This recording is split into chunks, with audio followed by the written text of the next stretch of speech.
Bismillahirrahmanirrahim. Assalamualaikum warahmatullahi wabarakatuh. Alhamdulillahi rabbil alamin. Nahmaduhu wa nasta'inuhu wa nastaghfiruh. Wa na'udzu billahi min shururi anfusina wa min sayyiati a'malina. Man yahdihillahu fala mudilla lahu wa man yudlil fala hadiya lahu. Asyhadu an la ilaha illallah wahdahu la syarika lahu. وأشهد أن محمدا عبده ورسوله لا نبي ولا رسول بعده أما بعد. Ma'asyiral muslimin dan muslimat rahimani wa rahimakumullahu jami'an. Alhamdulillah, kita bersyukur kepada Allah Azza wa Jalla atas semua nikmat yang Allah berikan kepada kita semua. Nikmat iman, nikmat Islam, nikmat kita bisa duduk di majelis ilmu. Dan semoga Allah Subhanahu wa taala merahmati kita semua, mengampuni dosa-dosa kita semua dan memudahkan segala urusan kita, dan semoga Allah menjadikan kita orang-orang yang istiqamah di atas kebaikan sampai nanti Allah mewafatkan kita semua. Amin ya rabbal alamin. Ma'asyiral muslimin dan muslimat rahimani wa rahimakumullah jami'an. Pada kesempatan pagi hari ini atau subuh kali ini kita akan membahas satu tema terkait dengan firman Allah Subhanahu wa taala, wa ta'awanu 'alal birri wat taqwa, dan saling tolong-menolonglah kalian dalam kebaikan dan juga dalam ketakwaan. Ini adalah perintah untuk kita saling bahu-membahu, saling tolong-menolong dalam kebaikan dan ketaatan, terkhususnya adalah antara kaum muslimin dan orang-orang yang beriman. Ya, dan ada beberapa poin yang kita akan bahas terkait dengan at-ta'awun 'alal birri wat taqwa. Yang pertama adalah kenapa harus tolong-menolong, ya, kenapa harus at-ta'awun 'alal birri wat taqwa. Poin yang kedua adalah syarat atau perkara atau poin dalam tolong-menolong agar supaya tolong-menolong tersebut bisa mendapatkan keberkahan dan mendapatkan hasil. Jadi ada syarat yang harus terpenuhi. Kemudian yang ketiga poinnya adalah contoh-contoh di dalam syariat kita, baik itu dalam Al-Quran ataupun dalam hadis-hadis Nabi Sallallahu Alaihi Wasallam, tentang bagaimana tolong-menolong itu bisa sangat berpengaruh, ya. Bahkan bisa sampai menjadikan satu ibadah itu, ya, pahalanya jauh lebih besar, ya, terkait dengan adanya tolong-menolong. Jadi ini 3 poin yang akan kita bahas pada kesempatan kali ini dalam kurang lebih sekitar 25 sampai 30 menit ke depan. Baik, jamaah sekalian yang dirahmati oleh Allah Subhanahu wa taala, poin yang pertama adalah kenapa harus tolong-menolong? Apa manfaat faedah kita ini tolong-menolong? Yang pertama, kenapa kita harus tolong-menolong di dalam kita hidup di dunia ini? Yang pertama adalah karena Allah memerintahkannya. Pertama adalah karena Allah Subhanahu wa taala memerintahkannya. Allah Subhanahu wa taala berfirman dalam surat Al-Maidah ayat yang kedua, wa ta'awanu 'alal birri wat taqwa, dan saling tolong-menolonglah kalian dalam kebaikan dan dalam ketakwaan. Dalam setiap perintah Allah Subhanahu wa taala pasti ada kebaikannya. Karena Allah Subhanahu wa taala tidaklah memerintahkan sesuatu, tidaklah mensyariatkan sesuatu kecuali sesuatu tersebut baik untuk kita semua. Jadi jawaban yang pertama kenapa kita harus tolong-menolong, karena Allah memerintahkannya, dan setiap perintah Allah itu mengandung kebaikan. Itu yang pertama. Yang kedua, kenapa kita harus tolong-menolong? Karena dengan tolong-menolong itu akan mendatangkan banyak sekali keberkahan yang tidak bisa kita dapatkan kalau cuman kita lakukan sendiri. Ulun ulangi, kenapa harus tolong menolong? Karena dengan tolong menolong, ya, di dalam kebaikan itu akan mendatangkan lebih banyak keberkahan. Makanya di dalam sebuah hadis dalam riwayat Al-Imam At-Tabrani, dan dinyatakan hasan hadisnya oleh Syekh Al-Albani rahimahullahu taala, beliau menyebutkan bahwa Rasulullah sallallahu alaihi wasallam menyebutkan, ya, al-barakatu fi thalathin. Keberkahan itu ada pada tiga perkara. Yang pertama adalah fil jamaati. Yang pertama, keberkahan itu selalu ada pada kebersamaan. ya, pada kebersamaan bersama jamaah. Jadi tidak cuman satu orang, tapi kalau kita selalu bersama-sama, termasuk di dalamnya adalah mengerjakan ketaatan, kebaikan, termasuk di dalamnya adalah di dalam tolong menolong, ya, dalam hal apapun, baik itu dalam perkara akhirat ataupun dalam perkara dunia sekalipun, ya, dalam tolong menolong itu akan menghasilkan lebih banyak keberkahan. Sebagaimana tadi disebutkan oleh Nabi Shallallahu Alaihi Wasallam. Ya. Yang kedua yang disebut oleh Nabi Shallallahu Alaihi Wasallam, watharid itu semacam seperti makanan, ya, semacam seperti bubur. Yang ketiga yang disebut oleh Nabi Shallallahu Alaihi Wasallam adalah wassahur, itu adalah sahur. Ya, jadi salah satu keberkahan yang disebutkan oleh Nabi tadi adalah senantiasa selalu bersama-sama. Ya, senantiasa selalu bersama al-jamaah. Yang kedua, yang ketiga, ya, kenapa kita harus bersama-sama dan saling tolong menolong? Sebagaimana tadi diperintahkan oleh Allah Subhanahu wa taala, karena ternyata melakukan kebaikan secara gotong royong dan secara tolong menolong itu akan menimbulkan rasa peduli dan rasa cinta terhadap sesama muslim. Dan orang-orang, ya, yang saling mencintai karena Allah Subhanahu wa taala. Ya, orang-orang yang saling mencintai karena Allah Subhanahu wa taala, ya, itu akan mendapatkan keutamaan yang luar biasa. Di antaranya adalah mendapatkan cinta dari Allah Subhanahu wa taala. Tapi prosesnya itu, Pak, salah satu yang membuat kita itu mudah saling mencintai karena Allah. Karena kita kalau seandainya, ya, mungkin tidak kenal dan lain sebagainya, itu mungkin agak sedikit susah, pian perlu usaha yang lebih. Tapi kalau pian kenal, kemudian pian pernah saling bantu membantu, saling gotong royong di dalam kebaikan, saling bertawun di dalam kebaikan, itu lebih mudah untuk saling mencintai karena Allah. Makanya di dalam sebuah hadis Nabi Shallallahu Alaihi Wasallam menyebutkan dalam riwayat Al-Imam Al-Bukhari dan Imam Muslim yang mengisyaratkan terhadap perkara tersebut. Kata Rasulullah Shallallahu Alaihi Wasallam, al-mu'minu lil mu'mini kal bunyan. Seorang mukmin dengan mukmin yang lainnya itu adalah seperti sebuah bangunan. Ya. Dalam hadis yang lain disebut oleh Rasulullah kal jasadil wahid, seperti satu tubuh. Kata Nabi, kalau satu bagian tubuh sakit, maka yang lainnya juga pun akan merasakan sakit.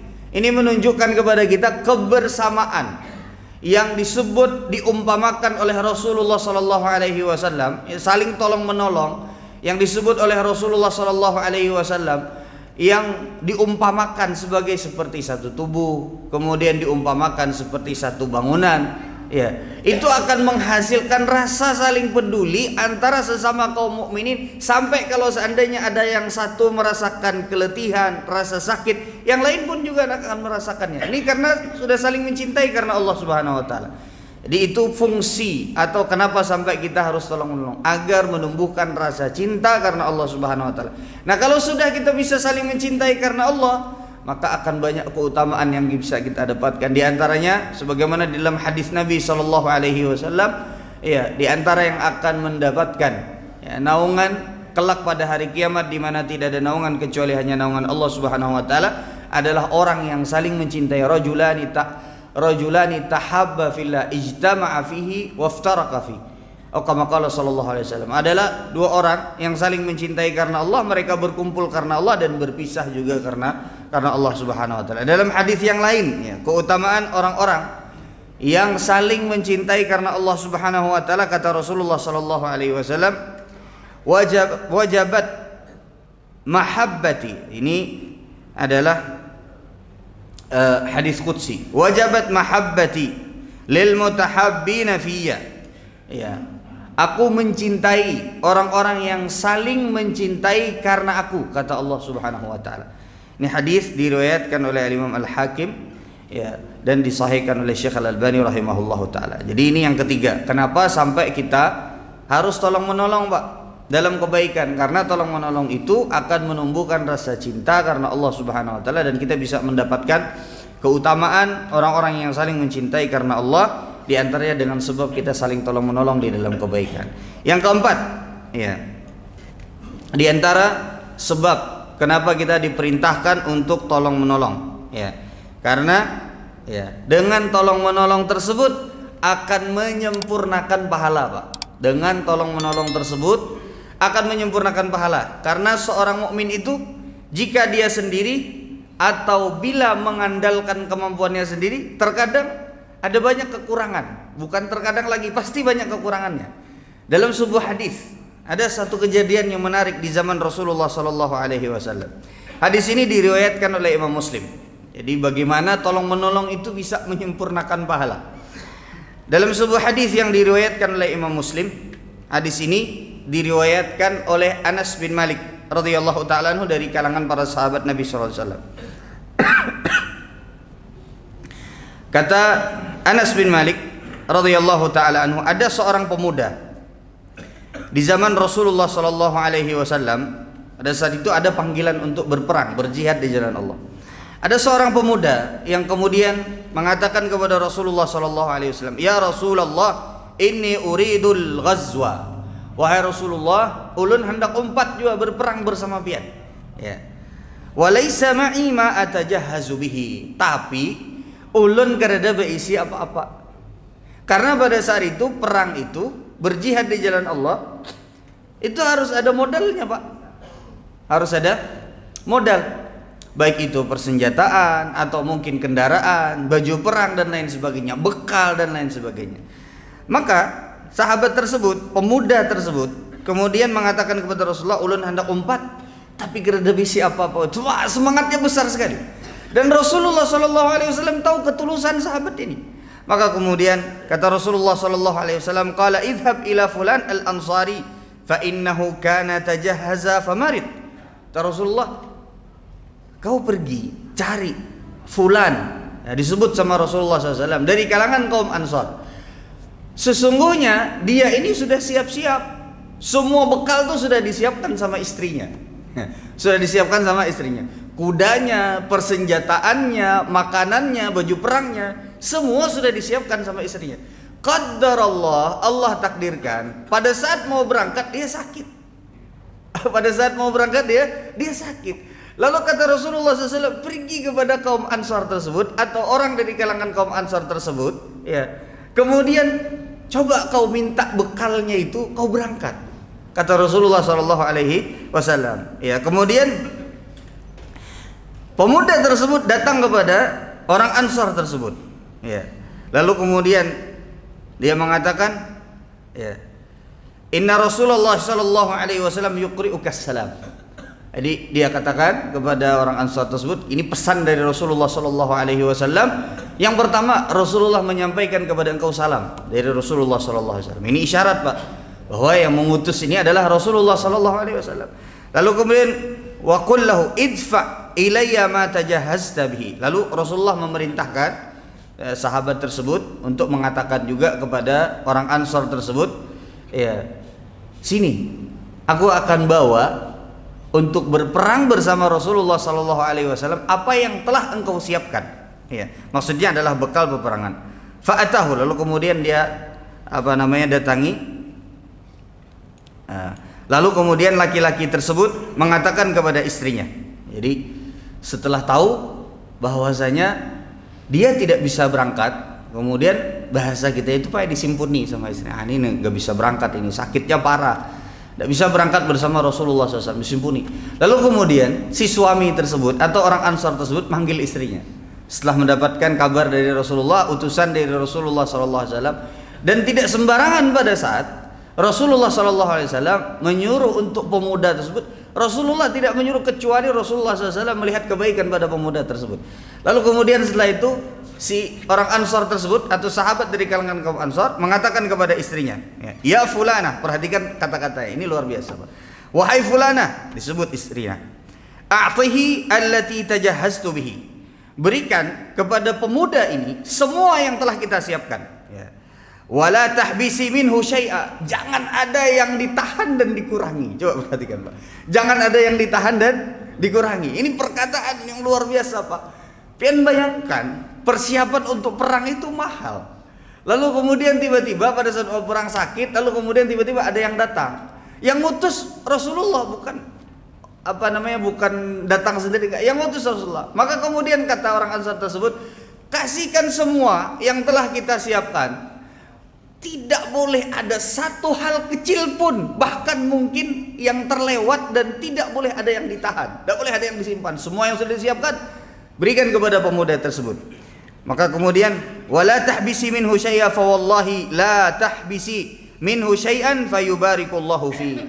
Nah, intinya orang Ansar tersebut, saya tidak ingin sudah tidak bisa berangkat dan tidak mendapatkan pahala. Saya tidak ingin seperti itu.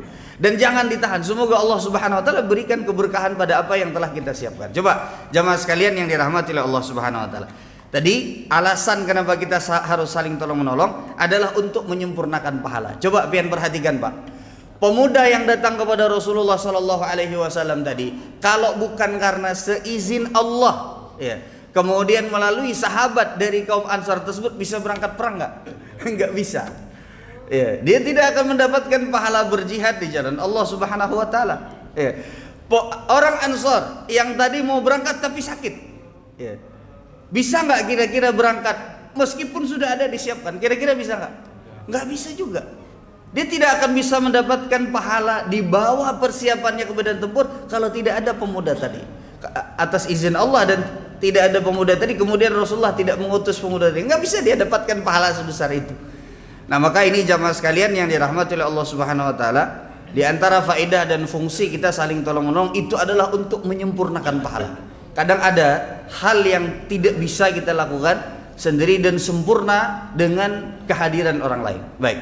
Kemudian yang keberapa ini, Pak? Sekarang yang kelima.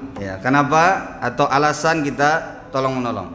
Para ulama menyebutkan di antara alasan atau sebab kita itu saling tolong menolong adalah karena seorang mukmin itu akan kuat dengan saudara mukminnya yang lainnya. Karena seorang mukmin itu akan kuat dengan saudara mukmin yang lainnya. Itulah kenapa Allah Subhanahu wa taala sebutkan di dalam Al-Qur'an, jamaah sekalian yang dirahmati Allah. Allah itu sebutkan dalam Al-Qur'an pada saat Nabi Musa alaihi salam itu diperintahkan untuk mendatangi Firaun. Itu berat, Pak. Nabi Musa alaihi salam tahu apa yang akan dikatakan oleh Firaun. Karena Nabi Musa alaihi salam dulu dididik, dulu tinggal waktu kecil dibesarkan di istananya Firaun. Nabi Musa alaihissalam tahu, Pak, apa yang akan dikatakan oleh Firaun. Maka kemudian yang pertama kali diminta oleh Nabi Musa alaihissalam kepada Allah Subhanahu wa taala, ini disebutkan dalam surat Thaha ayat 29 sampai 32. Waj'al li waziran min ahli. Dan jadikanlah ada wazir itu menteri, Pak. Min ahli, dari keluargaku, Harun akhi. Jadi Nabi Musa alaihissalam meminta untuk Allah Subhanahu wa taala menjadikan Nabi Harun alaihissalam untuk membantu Nabi Musa, untuk juga diangkat sebagai seorang nabi. Nah, ini permintaan Nabi Musa alaihissalam ini menunjukkan kepada kita bahwa seorang mukmin itu akan kuat dengan mukmin yang lainnya. Makanya itu yang pertama kali diantara yang diminta oleh Nabi Musa alaihissalam ketika mendapatkan tugas untuk datang kepada Fir'aun. Baik, ini yang keberapa, Pak? 5. Baik. Kemudian yang keenam, diantara sebab kenapa kita harus tolong menolong adalah lebih selamat dari kesalahan. Lebih selamat dari kesalahan. Lebih selamat dari kesalahan. Sebagaimana disebutkan dan diisyaratkan oleh Rasulullah sallallahu alaihi wasallam dalam sebuah hadis yang diriwayatkan oleh Al-Imam Al-Bukhari dalam kitab Al-Adabul Mufrad. Kata Rasulullah sallallahu alaihi wasallam, "Al-mu'minu mir'atu akhi." Seorang mukmin itu adalah cermin bagi mukmin yang lainnya. Jadi kita ketika bersama dengan kaum mukminin yang lainnya, itu kita bisa sedikit banyaknya bisa bercermin. Kalau ada yang baik maka kita tiru. Kalau seandainya kita salah, mukmin yang lainnya, saudara kita yang lainnya itu akan mengingatkan kita. Baik, ini yang keberapa, Pak? 6. Sekarang yang ketujuh. Kenapa sampai kita harus tolong menolong? Di antaranya yang disebutkan oleh para ulama adalah karena dengan tolong menolong tersebut akan mendatangkan pertolongan Allah Azza wa Jalla. Karena dengan at-ta'awun 'alal birri wat taqwa, saling tolong menolong di dalam kebaikan, itu akan mendatangkan pertolongan Allah Subhanahu wa taala. Sebagaimana disebutkan di dalam sebuah hadis yang diriwayatkan oleh Imam Muslim. Nabi sallallahu alaihi wasallam bersabda, "Wallahu fi 'aunil 'abdi ma kana al-'abdu fi 'auni akhihi."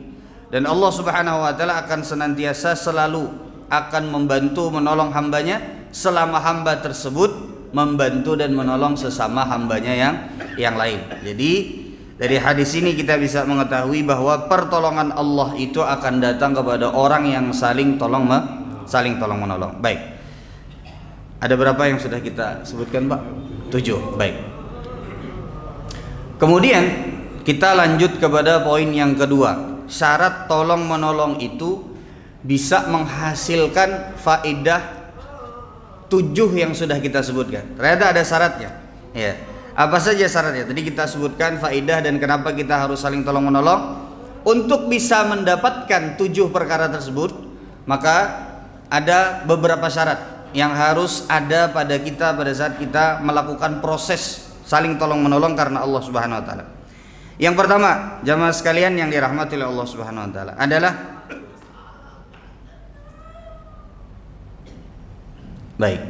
Yang pertama adalah orang yang saling tolong menolong itu harus ikhlas karena Allah Subhanahu wa taala. Orang yang saling tolong menolong itu harus ikhlas karena Allah Subhanahu wa taala. Kalau ada orang yang tidak ikhlas di dalam saling menolong, itu akan merusak tolong menolong itu secara keseluruhan. Dari mana kita bisa tahu? Dalam sebuah ayat Allah Subhanahu wa taala berfirman, ya, "Lau kharaju fikum ma zadukum illa khabala." Ini dalam surat At-Taubah ayat yang ke-47. Ketika Allah Subhanahu wa taala menghibur orang-orang yang beriman bahwa ada orang-orang munafik yang mereka tidak mau ikut berperang bersama Rasulullah sallallahu alaihi wasallam. Jadi orang munafik itu enggak mau ikut perang. Dalam beberapa kesempatan enggak mau ikut perang. Dan ini menimbulkan kesedihan di hati orang-orang yang beriman, karena tidak setiap orang yang beriman itu tahu siapa saja orang-orang munafik. Makanya ada yang disebut dengan sahibus sirri an-nabi sallallahu alaihi wasallam. Hanya ada beberapa orang yang diberitahukan oleh Nabi sallallahu alaihi wasallam tentang orang-orang munafik, siapa saja orang-orangnya. Nah, pada saat ketidaktahuan tersebut, kemudian melihat ada sebagian orang yang mereka itu tidak ikut berperang, bahkan kadang-kadang orang munafik itu, Pak, udah ikut berangkat, lalu kemudian di tengah perjalanan balik lagi. Dan ini sangat menurunkan mental daripada kaum mukminin. Iya. Maka Allah Subhanahu wa taala menghibur. Ya, orang-orang mukminin yang merasa sedih, ada sebagian yang enggak ikut. Ternyata orang yang enggak ikut itu adalah orang-orang munafik yang mereka memang tidak tulus hatinya karena Allah Subhanahu wa taala. Kata Allah Subhanahu wa taala, "Lau kharaju fikum ma zadukum illa khabala." Kalau seandainya mereka ikut, orang-orang munafik tersebut, tidak akan ada yang bisa mereka perbuat dan tidaklah menambah kecuali hanya kesulitan dan kerusakan pada barisan kalian. Ini menunjukkan kepada kita, kalau kita mau tolong menolong itu, Pak, itu kita harus lihat dulu siapa orang yang kita ajak untuk tolong menolong. Ya, kalau udah dari awal misalnya dia sudah ketahuan niatnya bukan karena Allah Subhanahu wa taala, ya itu akan hanya sekedar ya membuat susah dan membuat sulit saja. Sebagaimana tadi orang-orang munafik itu kalau ada pada barisan orang-orang yang beriman hanya sekedar membuat susah dan membuat sulit. Yang kedua, di antara syarat tolong menolong agar bisa mendapatkan apa yang tadi kita sebutkan dari 7 perkara adalah tujuannya sama. Jadi yang pertama tadi kan ikhlas karena Allah. Jadi yang kedua ini tujuannya itu sama. Jadi bukan ada tujuan itu macam-macam, Pak. Misalnya ibaratkannya tuh kalau bahasa orang sekarang satu visi dan misi. Ya, kalau kita mau berjuang bersama itu harus satu visi dan misi. Makanya kalau tujuannya itu berbeda, ya visi dan misinya berbeda, maka hanya akan banyak menimbulkan perpecahan. Sebagaimana di dalam firman Allah Subhanahu wa taala dalam surat Al-Anfal ayat yang ke-46. Allah berfirman, "Wala tanaza'u fatafshalu wa tadhhab rihukum." Janganlah kalian berpecah belah, karena sesungguhnya berpecah belah tersebut akan membuat kalian gagal. Nah, jadi kalau seandainya kita tolong menolong sudah dari awal itu berpecah belah, ya maka itu kemungkinan akan gagal, sebagaimana tadi yang disebutkan di dalam Al-Quran. Baik, yang ketiga di antara syarat tolong menolong agar supaya bisa menghasilkan 7 perkara yang tadi kita sebutkan adalah masing-masing dari orang yang ikut tolong menolong itu harus menyadari kemampuannya sendiri-sendiri dan mengetahui tugas masing-masingnya. Makanya kadang-kadang di dalam tolong menolong itu ada yang memaksakan, tidak punya kemampuan di situ tapi memaksa di situ, ini akan jauh lebih merusak, Pak. Betul. Makanya di dalam hadis Nabi SAW Rasulullah mengatakan, idza wusidal amru ila ghairi ahliha fantadhiris sa'ah. Kalau seandainya sebuah urusan itu dipegang atau diserahkan kepada yang bukan ahlinya, maka tunggulah kehancurannya. Kalau misalnya kita tidak punya kemampuan di situ, harus tahu diri, cari yang kira-kira kita bisa lakukan. Misalnya, ya, pian pengusaha banyak hartanya, lalu kemudian memaksa hendak khutbah Jumat, Pak, bisa pokoknya khutbah Jumat sampai di atas gelitiran betis. Ini namanya memaksa. Saling tolong menolong. Oke, pian tolong menolongnya dengan harta. Misalnya bangun masjidnya, kemudian misalnya lengkapi fasilitasnya. Ya, lebih baik ketika misalnya pian punya harta, misalnya di situ misalnya mic-nya masih kurang, udah dibelikan mic-nya. Atau misalnya hal-hal yang lainnya yang kira-kira bisa digunakan dengan harta, dan begitu seterusnya. Pian punya ilmu. Ya. Misalnya berarti porsinya adalah membagi ilmu tersebut. Lalu kemudian misalnya jangan ikut ke yang lain. Misalnya hendak mengatur manajemen dan bendahara masjid misalnya.